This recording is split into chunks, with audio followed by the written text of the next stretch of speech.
live in the dungeon. This is the Dream Warrior Review. I'm Kurt Thomas. I'm Mick Strawn.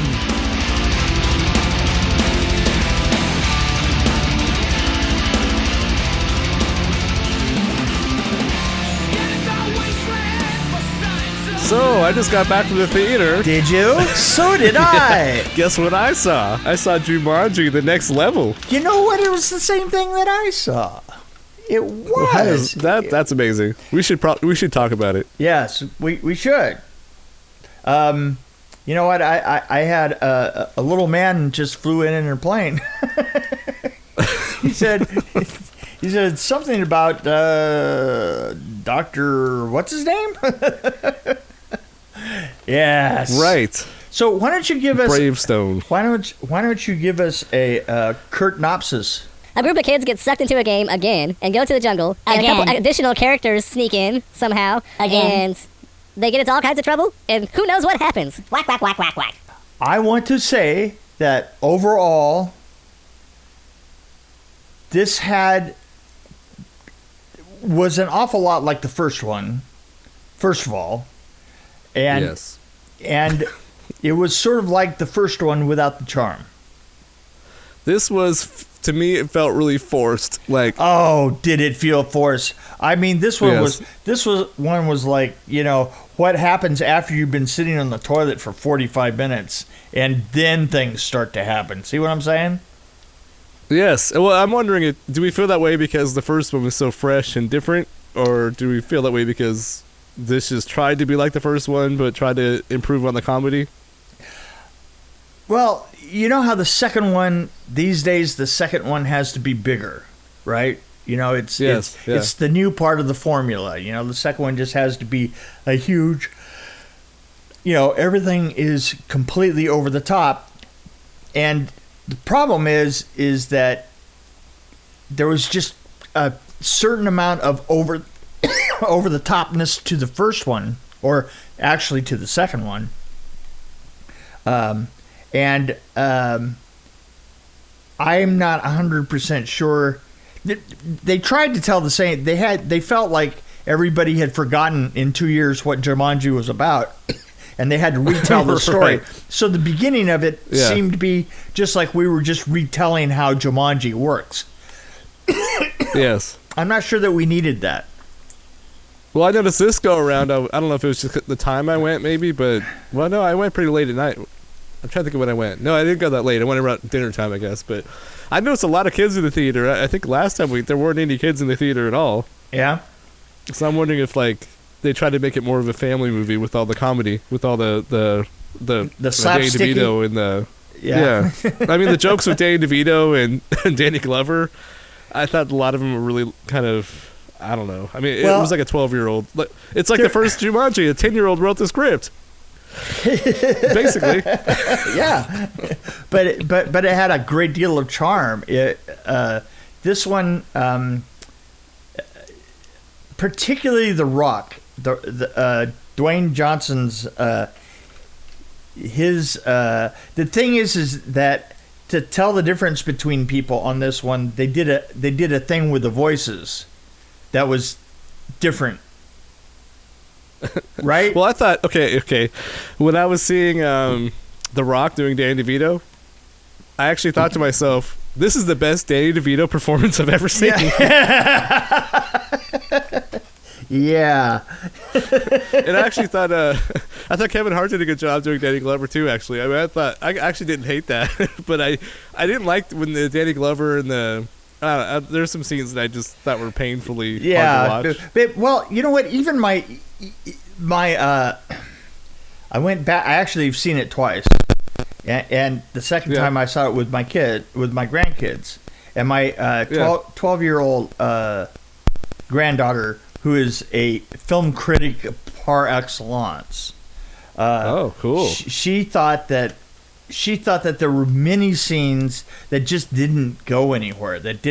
She couldn't even figure out why they existed, and I totally was agreeing with her. I mean, going along with that, there were so many scenes that shouldn't have been there, but it seemed like they were trying to drag it out, like it was slow to evolve. Right.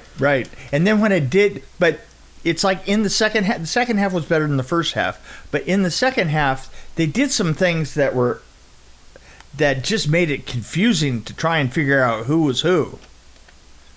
Right. Right. Yes. Yeah. I don't know if that was. I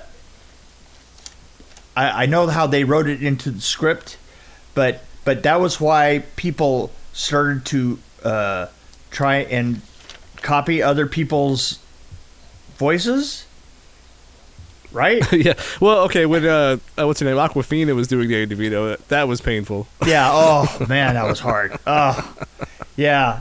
I gotta tell you, I have seen Aquafina in maybe about 4 roles now, and each time I thought that she has yet to find a role that is just her character. You know? Right, yeah. I think that when we see her really bust out into her own character, that it's going to be awesome. Oh, absolutely. But so far I haven't seen... I mean, this film used her horribly. Right. In what was it? Ocean's 8?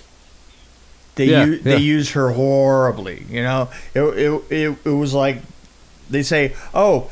We love everything that you do. Now we want you to be like this. Right. Exactly. Yeah. We love everything that you are. Could you do this?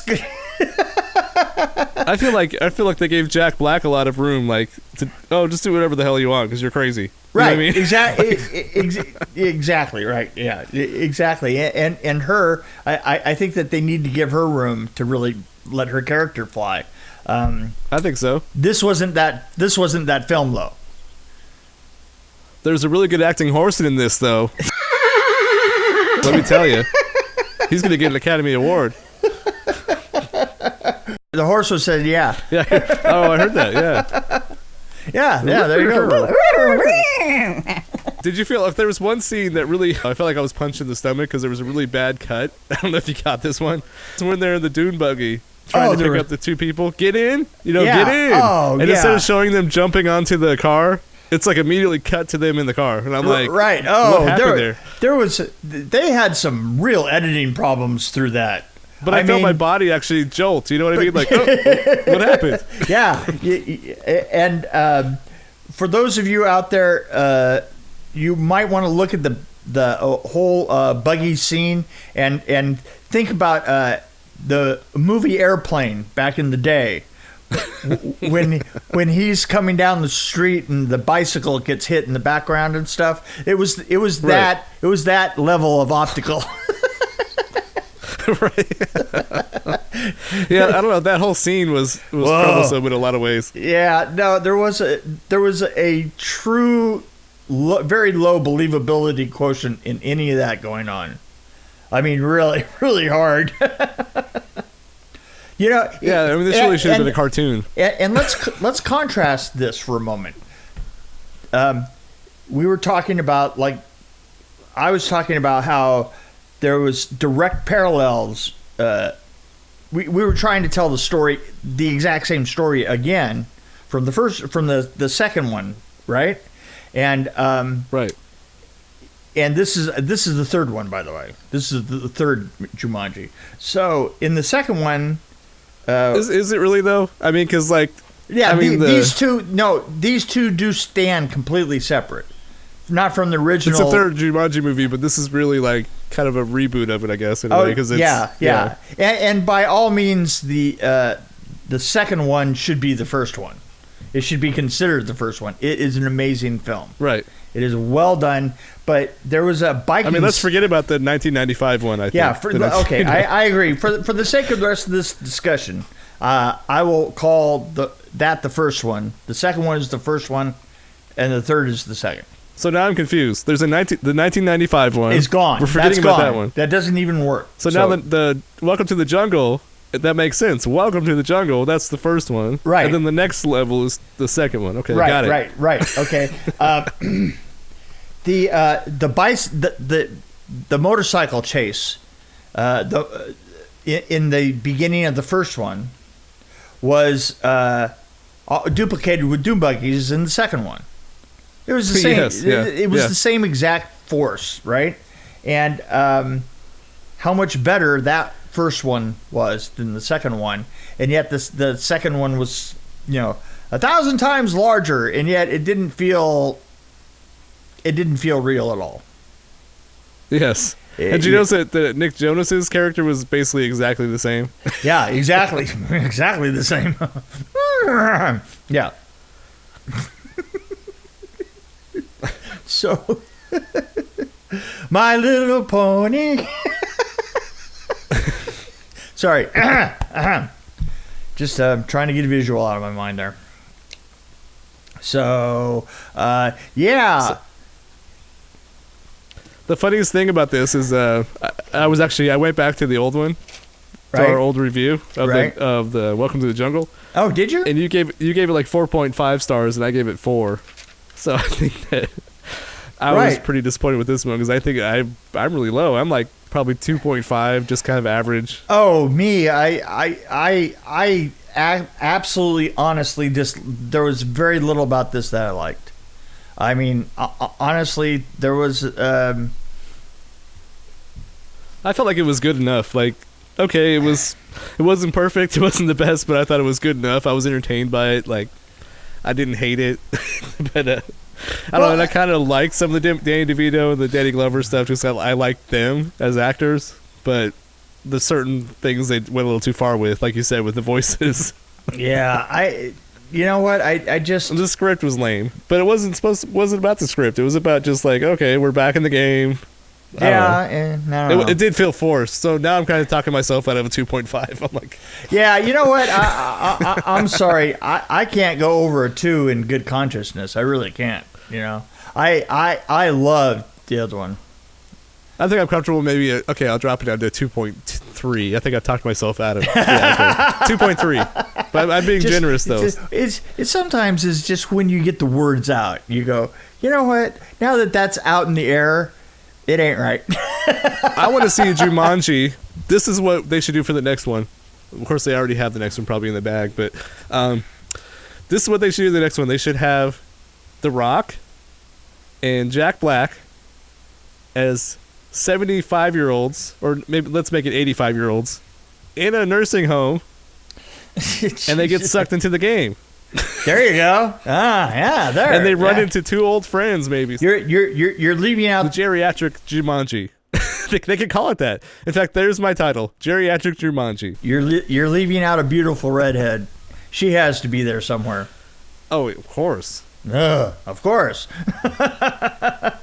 Well, actually, she kind of helps. Okay, maybe I'll give it back to 2.5 because I really like her. So I do. She, to me, she was the only. Just being able to see her again is the only thing that raises it from a 1 for me. Right. I'm sorry. I'm sorry. I'm just sorry, but that's the way it is. The way it is. And the weird thing is, I do like Awkwafina, so I want to see her in a good role. I do, but I want to see her. Yeah, I want to see her actually do Awkwafina sometime. Yeah. And I got the feeling that Dwayne Johnson was just barely squeaking through, like he called it in. Didn't you? I mean, he really didn't. Yes. He did not sparkle at all, And the first one, who did sparkle though? Jack Black sparkled the whole way. Jack Black can't help but sparkle. Jack Black is amazing. I know he is. Haven't had any dreams about him though. Yeah, please don't. You know what? If you do have dreams about him, do me a big favor. Don't tell them to me. All right. Come on! No, I mean, I told you about my buddy dream it was a buddy friendship dream with David Alan Grier. It was just a friendship. I could have gone through the whole episode without hearing any of that, any of it at all, any. You know what? For one thing, when I'm reading a book, and do you do this? But when I'm reading a book, and it comes up to a part like a fiction book, right? It comes up to a part where somebody's in the middle of a dream. I skip over it. I always do. I always have. I go. I don't. Really? Yeah. And what's really funny is because, let's face it, up until the dream part, see, to me, the words dream dream means I don't have to listen to you. I can tune it out. Right. So what do you do during dream sequences in movies? Check my phone, whack off, whatever. See, I always like the dream sequences. I mean, like, especially like in Sausage Party and stuff like that. Well, yeah, but that was kind of special. Right. That was. Yeah, that was one sausage. Number one sausage. I don't know. I think I'm out of here. This beginning. Yeah. This is beginning to sound. This is beginning to sound like a dream sequence to me. Well, I was gonna say we're talking about dream sequences, but you're still in the conversation, so I was waiting for you to say. I am not. Bye. All right.